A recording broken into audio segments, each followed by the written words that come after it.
Nombre, chapitre 22.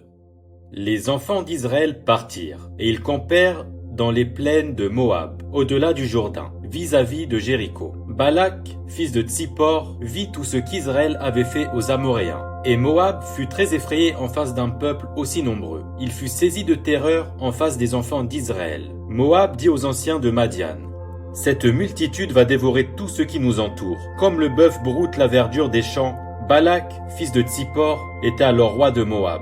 Il envoya des messagers auprès de Balaam, fils de Béor, à Pétor sur le fleuve, dans le pays des fils de son peuple, afin de l'appeler et de lui dire: Voici, un peuple est sorti d'Égypte, il couvre la surface de la terre, et il habite vis-à-vis de moi. Viens, je te prie, maudis-moi ce peuple, car il est plus puissant que moi. Peut-être ainsi pourrais-je le battre et le chasserai-je du pays, car je sais que celui que tu bénis est béni, et que celui que tu maudis est maudit.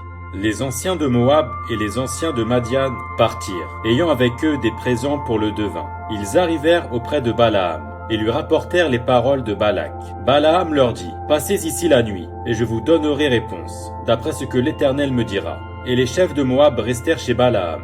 Dieu vint à Balaam et dit: Qui sont ces hommes que tu as chez toi? Balaam répondit à Dieu: Balak, fils de Tsippor, roi de Moab, les a envoyés pour me dire: Voici un peuple est sorti d'Égypte, et il couvre la surface de la terre. Viens donc, maudis-le. Peut-être ainsi pourrais-je le combattre et le chasserai-je. Dieu dit à Balaam: Tu n'iras point avec eux, tu ne maudiras point ce peuple, car il est béni. Balaam se leva le matin, et il dit au chef de Balak: Allez dans votre pays, car l'Éternel refuse de me laisser aller avec vous. Et les princes de Moab se levèrent, retournèrent auprès de Balak, et dirent: Balaam a refusé de venir avec nous. Balak envoya de nouveau des chefs en plus grand nombre, et plus considérés que les précédents. Ils arrivèrent auprès de Balaam et lui dirent: Ainsi parle Balak, fils de Tsippor, que l'on ne t'empêche donc pas de venir vers moi, car je te rendrai beaucoup d'honneur, et je ferai tout ce que tu me diras.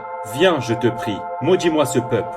Balaam répondit et dit aux serviteurs de Balak: Quand Balak me donnerait sa maison pleine d'argent et d'or, je ne pourrais faire aucune chose, ni petite ni grande, contre l'ordre de l'Éternel, mon Dieu. Maintenant, je vous prie, restez ici cette nuit, et je saurai ce que l'Éternel me dira encore. Dieu vint à Balaam pendant la nuit et lui dit: Puisque ces hommes sont venus pour t'appeler, lève-toi, va avec eux, mais tu feras ce que je te dirai. Balaam se leva le matin, sella son ânesse et partit avec les chefs de Moab. La colère de Dieu s'enflamma parce qu'il était parti, et l'ange de l'Éternel se plaça sur le chemin pour lui résister.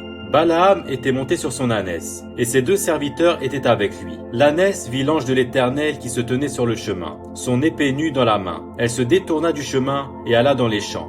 Balaam frappa l'ânesse pour la ramener dans le chemin. L'ange de l'Éternel se plaça dans un sentier entre les vignes. Il y avait un mur de chaque côté. L'ânesse vit l'ange de l'Éternel. Elle se serra contre le mur et pressa le pied de Balaam contre le mur. Balaam la frappa de nouveau. L'ange de l'Éternel passa plus loin et se plaça dans un lieu où il n'y avait point d'espace pour se détourner à droite ou à gauche. L'ânesse vit l'ange de l'Éternel et elle s'abattit sous Balaam. La colère de Balaam s'enflamma et il frappa l'ânesse avec un bâton. L'Éternel ouvrit la bouche de l'ânesse et elle dit à Balaam: Que t'ai-je fait pour que tu m'aies frappé déjà 3 fois? Balaam répondit à l'ânesse: C'est parce que tu t'es moqué de moi. Si j'avais une épée dans la main, je te tuerais à l'instant. L'ânesse dit à Balaam: Ne suis-je pas ton ânesse que tu as de tout temps montée jusqu'à ce jour? Ai-je l'habitude de te faire ainsi? Et il répondit: Non. L'Éternel ouvrit les yeux de Balaam, et Balaam vit l'ange de l'Éternel qui se tenait sur le chemin, son épée nue dans la main, et il s'inclina et se prosterna sur son visage. L'ange de l'Éternel lui dit: Pourquoi as-tu frappé ton ânesse déjà 3 fois? Voici, je suis sorti pour te résister, car je te vois suivre un chemin qui mène à la perdition.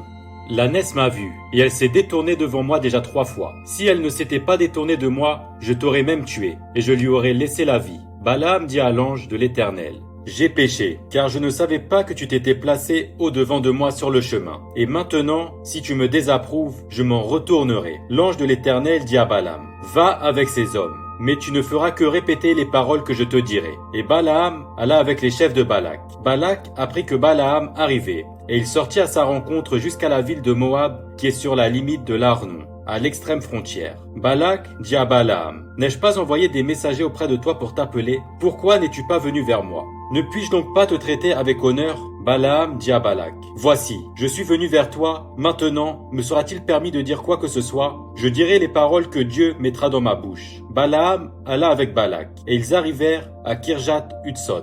Balak sacrifia des bœufs et des brebis, et il en envoya à Balaam et aux chefs qui étaient avec lui. Le matin, Balak prit Balaam et le fit monter à Bamod-Pal, d'où Balaam vit une partie du peuple.